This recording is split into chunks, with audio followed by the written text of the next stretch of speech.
United States pulls troops in North Syria, threatens Turkey sanctions.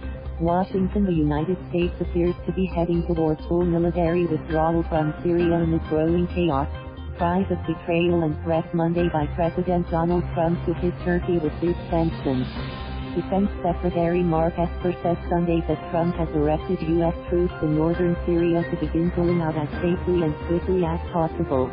He did not say Trump ordered troops to leave Syria, but that seems like the next step in a combat zone, growing more unstable by the hour. Trump defended his gamble that pulling U.S. forces out of Syria would not weaken U.S. security and credibility. He wrote on Twitter Monday that the Islamic State prisoners who have escaped amid the pandemonium in Syria can be easily recaptured by Turkey or European nations, even as France said it was pulling its remaining troops out of Syria. These sanctions on Turkey coming, Trump wrote, and his Treasury Secretary, Stephen Mnuchin, said that while no final decision on sanctions has been made, the President's national security team was meeting again to consider a way ahead. Esper, interviewed on two TV news shows, said the administration was considering its options. We have American forces likely caught between two opposing advancing armies and it was a very untenable situation, Esper said. This seems likely to herald the end of the 5-year effort to partner with Syrian Kurdish and Arab fighters to ensure a lasting defeat of the Islamic State group. Hundreds of IS supporters escaped to holding camp amid clashes between invading Turkish-led forces and Kurdish fighters, and analysts said an IS resurgence seems more likely, just months after Trump declared the extremists defeated. Trump got swift support from the main Senate ally, Lindsey Graham of South Carolina, who had lambasted his decision last week as short-sighted, irresponsible and unnerving to its core. On Monday, echoing Trump, Graham said on Fox News Channel that the situation was Turkish leader Recep Tayyip Erdogan's fault and Turkey would face crippling sanctions from the U.S. on its economy. The U.S. has had about 1,000 troops in northeastern Syria allied with the Kurdish-led Syrian Democratic Forces to combat IS. The Pentagon previously had pulled about 30 of these troops from the Turkish attack zone along the border. With an escalation of violence, a widening of the Turkish incursion and the prospect of a deepening conflict, all U.S. forces along the border will now follow that move. It wasn't clear where they would go. The Pentagon chief did not say U.S. troops were leaving Syria entirely. The only other U.S. presence in Syria is at Camp Garrison, near Syria's eastern border with Jordan.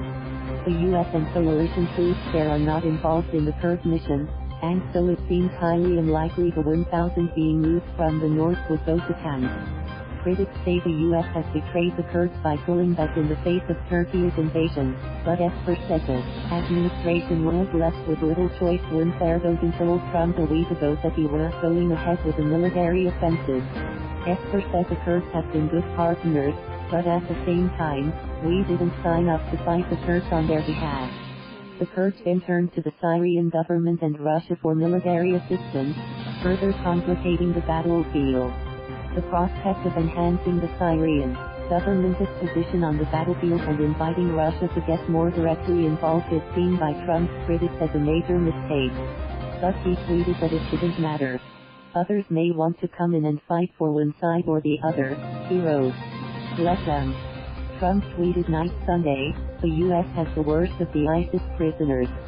Turkey and the Kurds must not let them escape. Europe should have taken them back, after numerous requests. They should leave now. They will never come to, or be allowed in, the United States. New Jersey Senator Bob Menendez, the top Democrat on the Senate Foreign Relations Committee, said Trump is weakening America.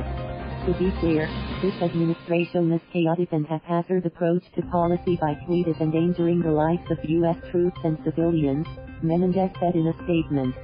The only beneficiaries of this action are ISIS, Iran and Russia. The fast-moving developments were a further unraveling of U.S. counter-terrorism efforts in Syria, and they highlighted an extraordinary breakdown in relations between the United States and Turkey, NATO allies for decades.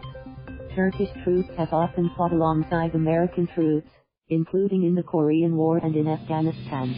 Asked whether he thought Turkey would deliberately attack American troops in Syria, Esper said, "I don't know whether they would or wouldn't."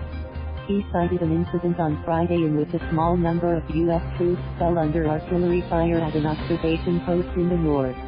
Esper calls it an example of indiscriminate fire coming close to Americans, adding it wasn't clear whether that was an accident. Esper disputed the notion that the U.S. could have stopped Turkey from invading in the first place. He said Erdogan had made clear he was going to launch his incursion regardless of what we did.